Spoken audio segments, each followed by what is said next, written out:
Hi, Nick here. This is my Trace the Path. I wanted to compare and contrast the criminal court proceedings or juvenile court proceedings of the topic of homicide. So, homicide is the unlawful killing by another human being which cannot be legally justified. In this case, I am going to assume that the juvenile and the adult that I'm researching about for has committed first degree murder, premeditated, malicious against the family member. Um, so the statistic that I have from 2012 says only 6% of the nation's murderous offenders were under the age of 18. So 94% of the people in America are going to be above 18 or above when they commit murder. So we're dealing with a small piece of the pie here of people that actually do commit murder when we're talking about juveniles. So talking into the process for the juveniles first, because juvenile justice concepts demands that we talk about juveniles, we are going to know that it's not going to be a quick process. They don't have the right to a speedy trial like adults do, given to them in Barker versus Wingo, 1972. Juveniles have to go through many processes. First, with the arrest and intake, the prosecutorial decision making, the case filing, the adjudication, and then disposition. So the big reason that it takes even more is because of the parents' patria. I mean, the courts want to give the juvenile all the considerations it needs to rehabilitate the person. Um, but it's just so sad because in this kind of serious case like homicide, first degree homicide, they can't really do all that. So for first degree murder, the first things that the jurisdiction has to be decided. So it's is it juvenile or criminal? So the factors that courts must consider is the age of the juvenile, prior criminal record, the response to treatment that they might have. But really, basically, at this point in time, I think they would be looking at the age of the offender. So 14 years of age to 17 is in the danger zone of individuals who are juveniles committed first degree murder who are in jeopardy of becoming tried in a criminal court.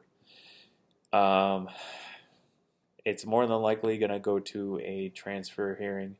A transfer hearing is a court proceeding, juvenile justice, where a decision is made based on the evidence gathered to the prosecutor and judges, and they make a decision whether or not that juvenile should be transferred to criminal court.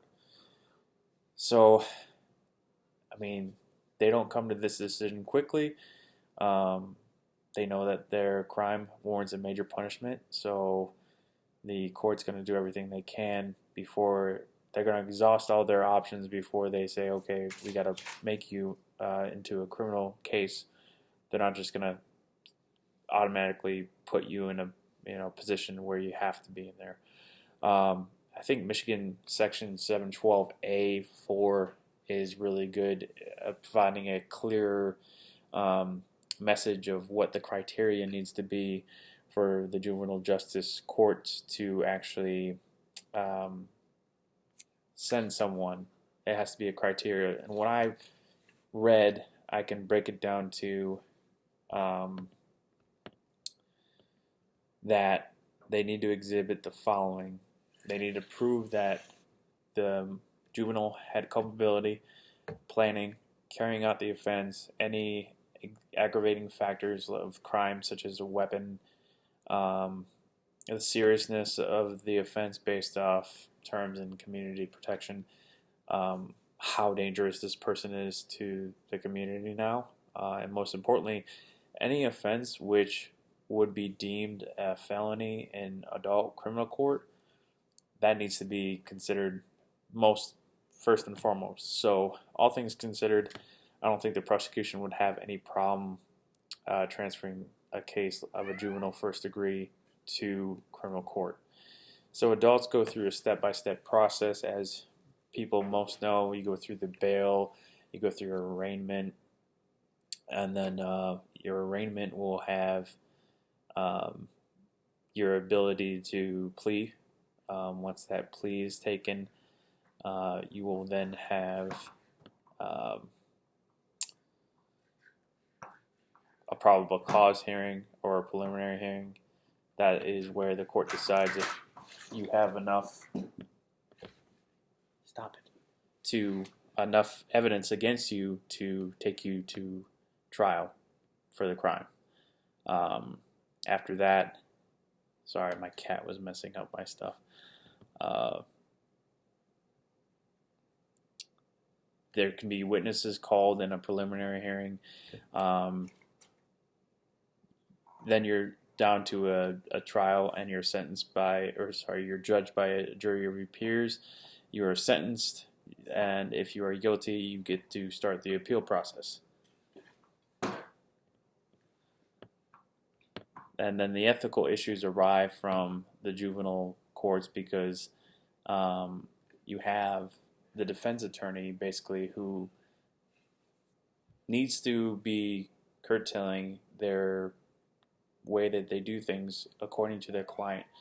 Any problems that they might have with not following the constitutional rights of their defendant, anything that they skip over or gloss over, anything that they don't adhere to the special needs and circumstances which led that juvenile to commit the crime that they did, if they don't consider all these things and they just try to get the juvenile, let's say for example they try to get the juvenile to just take a plea deal, that's not acting in the best interest of the juvenile, and that's an ethical issue. Now in criminal courts, the ethical issue could be directly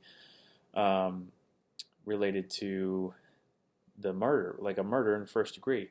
They're going to try to get that person to plead guilty and take a plea bargain.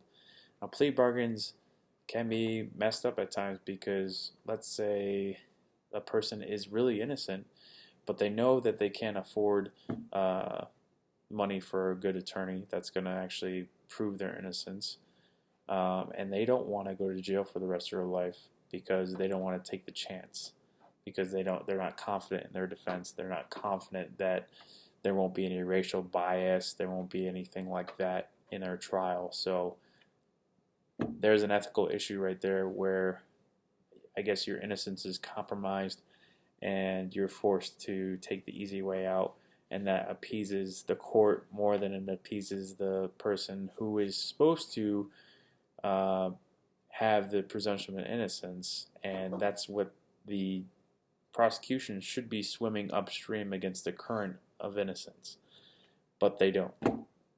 So that is my presentation.